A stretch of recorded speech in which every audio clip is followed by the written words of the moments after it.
Pag chinek natin sir sa odometer using yung meter, 38,110 kung ano po yung lumalabas doon. 38,110. Ilan po dito? 38,110. Pero hindi po tayo dyan nag-check. Hindi tayo dyan nag-check sir. Computer box natin chine-check ang mileage. Sa computer box.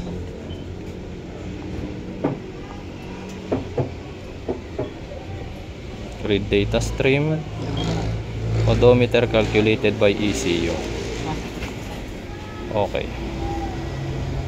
63,960 na siya sir. Sir, nandito yung representative ng ating seller.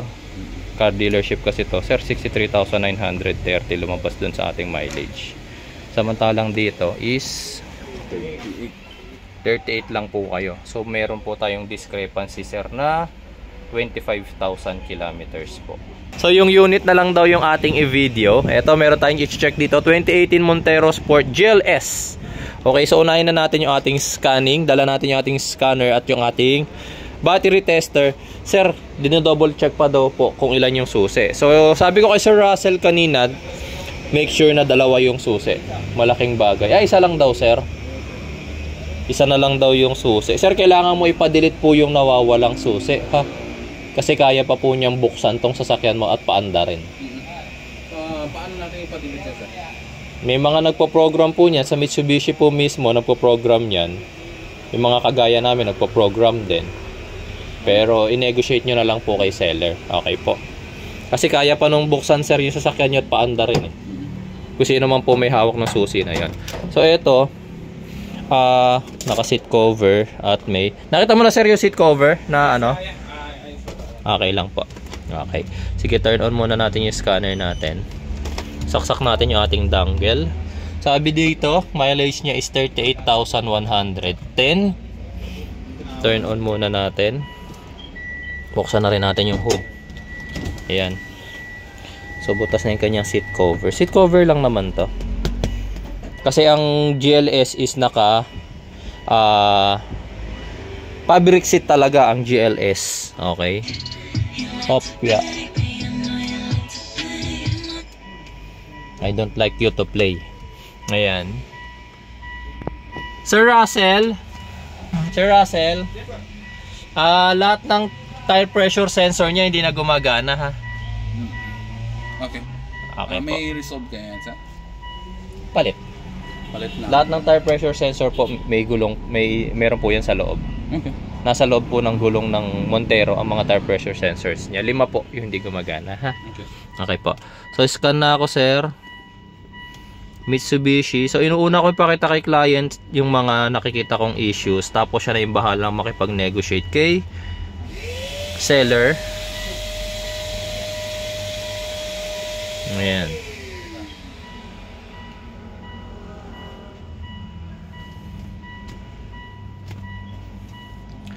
...2018 model... ...health report na tayo agad. So habang naghihintay tayo ng... ...resulta ng scanning... ...inspect na muna natin yung ibang part ng sasakyan... ...gaya ng gulong... ...na... ...stock tires pa... ...2018 model... ...second week ng 2018... ...so second week ng 2024... ...ang expiration nito sir... ...which is... ...expired na. Medyo manipis na rin naman kasi siya sir. Siguro mga nasa 50% tread life. Brake pads po sa likod sir makapal pa. Sobrang kapal pa. Maganda naman yung kain ng kanyang disc brakes. Yung sa rotors niya. Okay. Tapos dito front tires niya. Mas makapal tong front tires. Pero nakabaliktad naman yung DOT mark dito. Silipin ko na lang. Mas makapal yung front tires niya. Dahil lang sir, i-battery test na rin natin.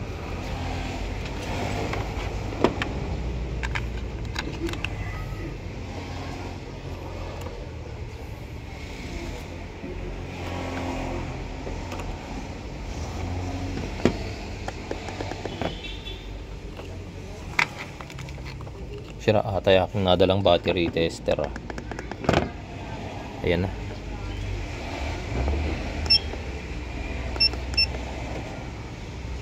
in vehicle. Battery test. Regular flooded. CCA. 2SM lang pala to sir ha. Dapat 3SM ang battery ng Montero. 3SM kaya makikita mo sir maluwag. Both sides.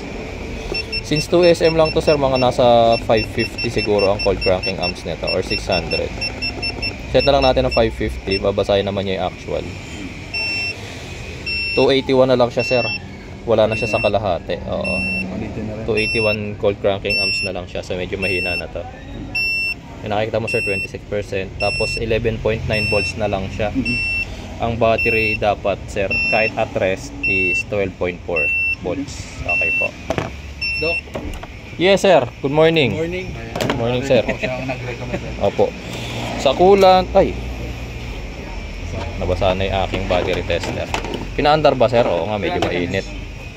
Kaya pala nagka-pressure. Sa ating radiator cap sir, wala namang sign na naghahalo yung coolant tsaka yung langis. Tsaka maganda yung kulay ng coolant niya sir, walang contamination. Kulay blue, which is yun naman yung ginagamit ng Montero.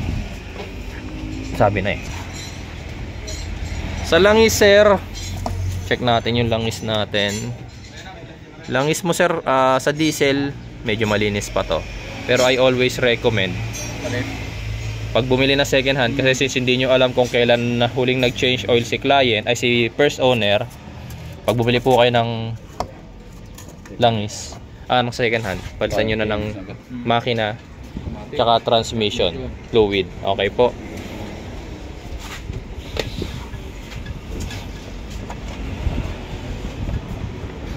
Sa reservoir natin sir, malinis din naman. Sa engine, check ko muna kung may mga existing na leaks.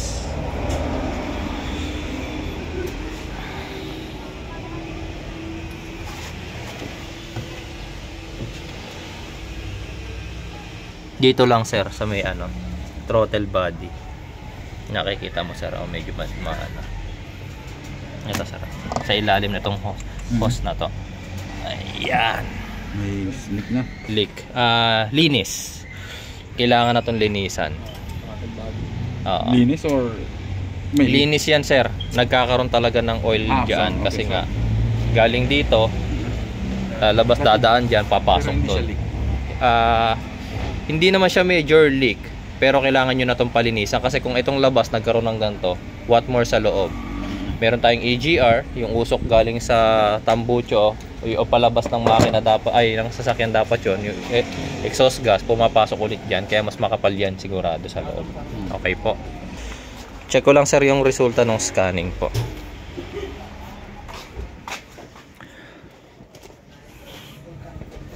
Ito sir. Ilan ba mileage natin? 38,000. 38,110. Nakikita ba? Ayan sir. Ang resulta ng scanning natin, meter can timeout, e-tax can timeout, rear wheel speed sensor, rear right, yung nasa kanan sir, nandun. Stored siya, pero check natin mamaya kung nagkaka-problem siya. Yung vehicle data speed fill, may kinalaman din niya sa speed sensor. Power supply voltage low, kasi nga po unang-una nakidetect naman natin sa battery tester kanina na 11.9 volts na lang siya, tapos hindi pa ito yung tamang size. Okay po, so palitan na po yan. Okay, corner sensor switch. Yung corner sensor switch sir, yung nasa likod, yung kapag parking sensor. Okay po, pero titignan natin mamaya sa test drive kung gumagana siya. Ang gagawin natin ngayon sir, bigyan muna kita ng report. Skip, print. Yan sir, makipunit na lang sir pag natapos yung scanning natin, ay yung printing natin. Yan sir yung mga error codes bago tayo mag-test. Sige sir, mag-test drive. Kasi ang gagawin natin sir, i-clear ko lahat yan. Okay. Lahat po ng error code na babalik mamaya after nating mag-test drive is permanent error code nya po. Ngayon, hindi pa tayo natatapos sir. Ayan hindi pa rin nawawala yung power supply voltage low. Mahina na po talaga yung battery sir. Palitin na po talaga yan.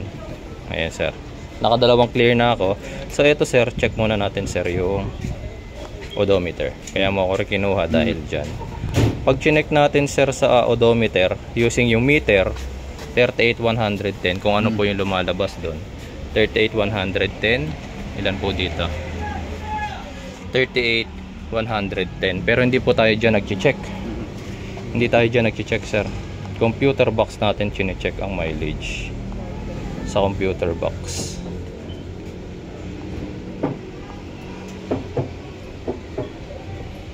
Read data stream.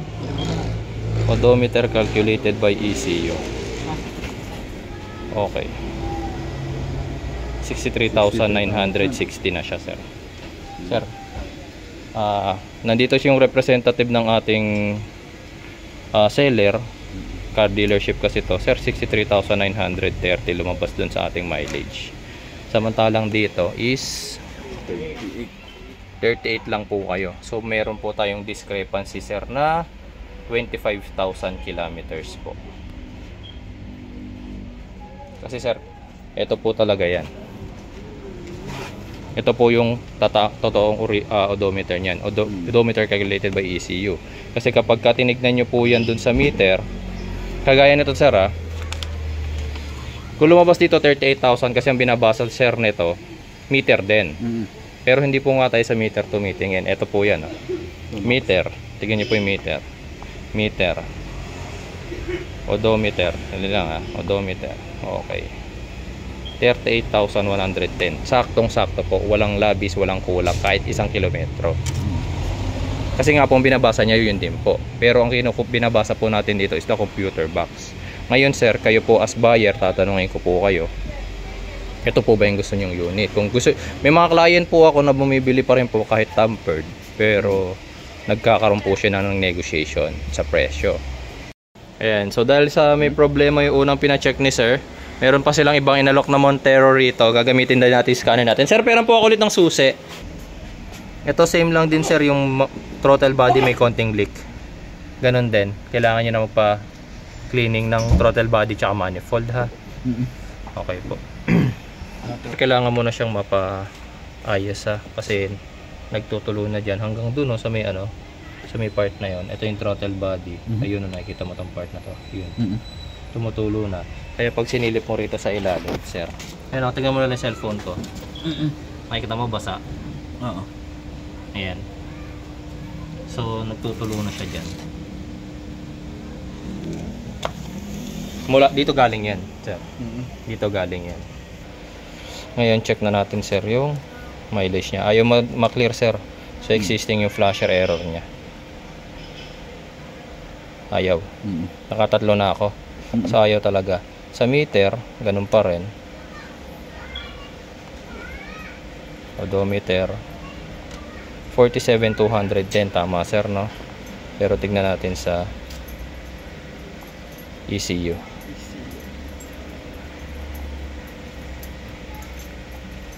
Data stream. Odometer calculated by ECU. Okay. 47,210. Tama ba?